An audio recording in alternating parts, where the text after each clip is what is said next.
the end of LDC's 55-year monopoly on legal practice education. A talking point.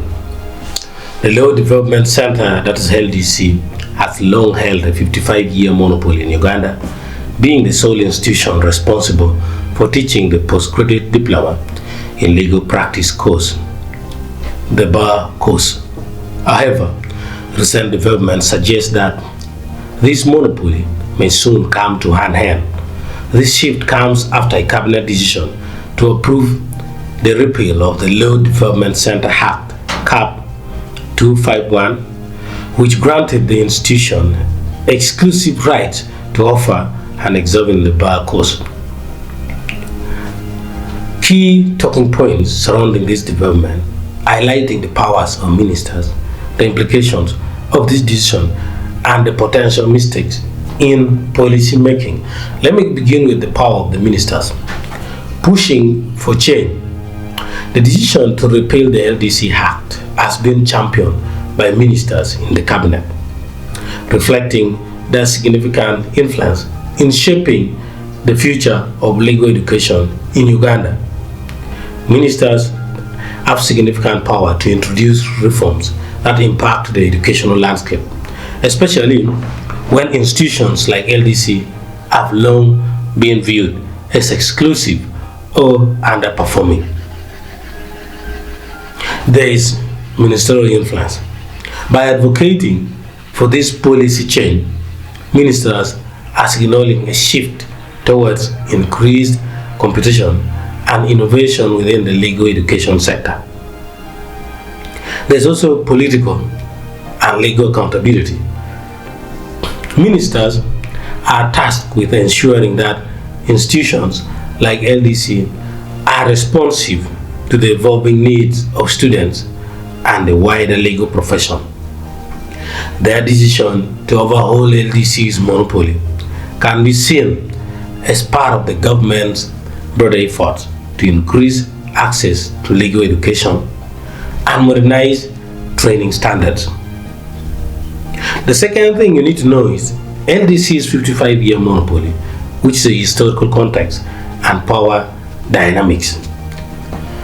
LDC's monopoly over legal practice education in Uganda was established through the Law Development Center Act, Cap 251, which was passed in 1968.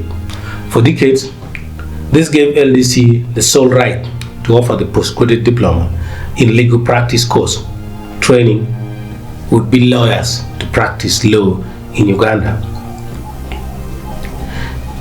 There has been exclusive authority. For 55 years, LDC held the exclusive right to not only teach the course, but also to examine students for the bar.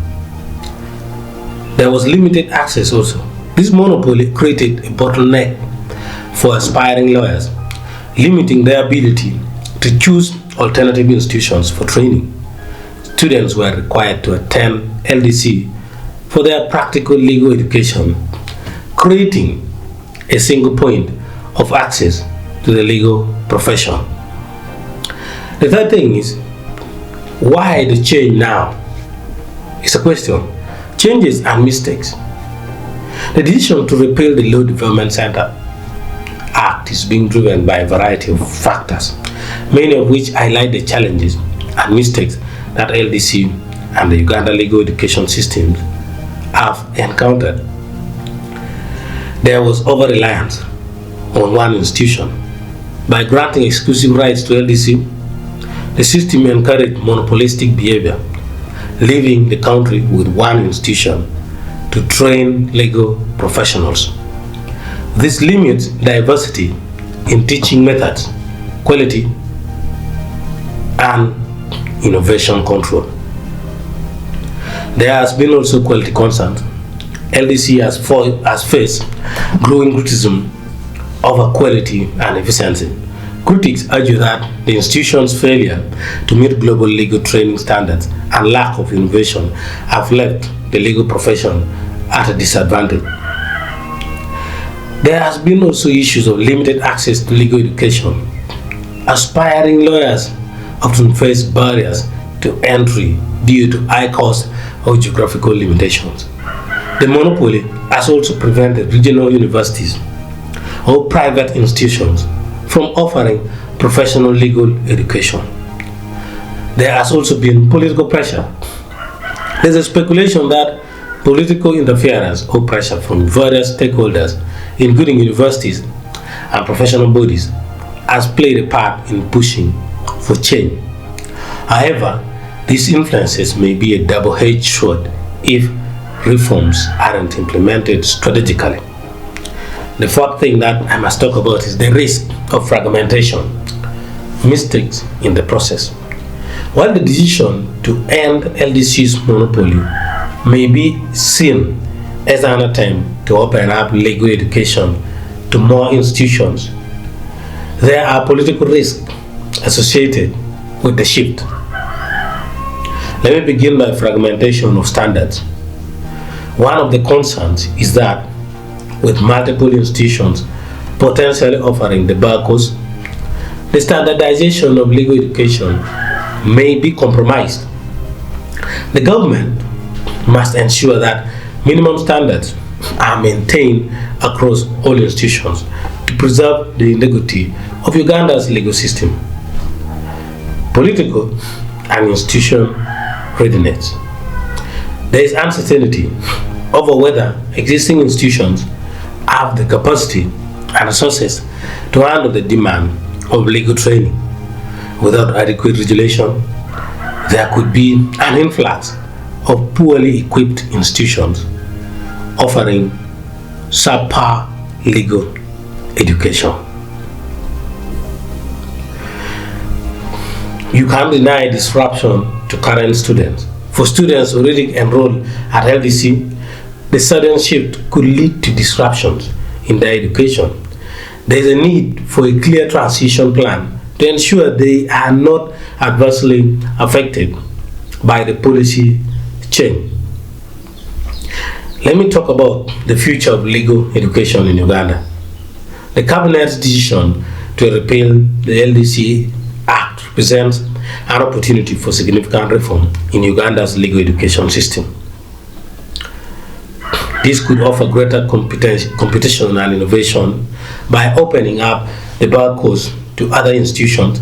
There is potential opportunity for increased competition and innovation in the way legal training is delivered.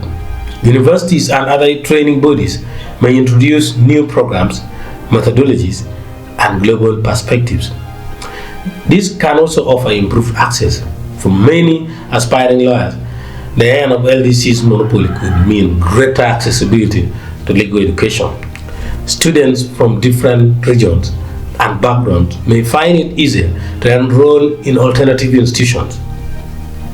There could also be strengthened legal profession.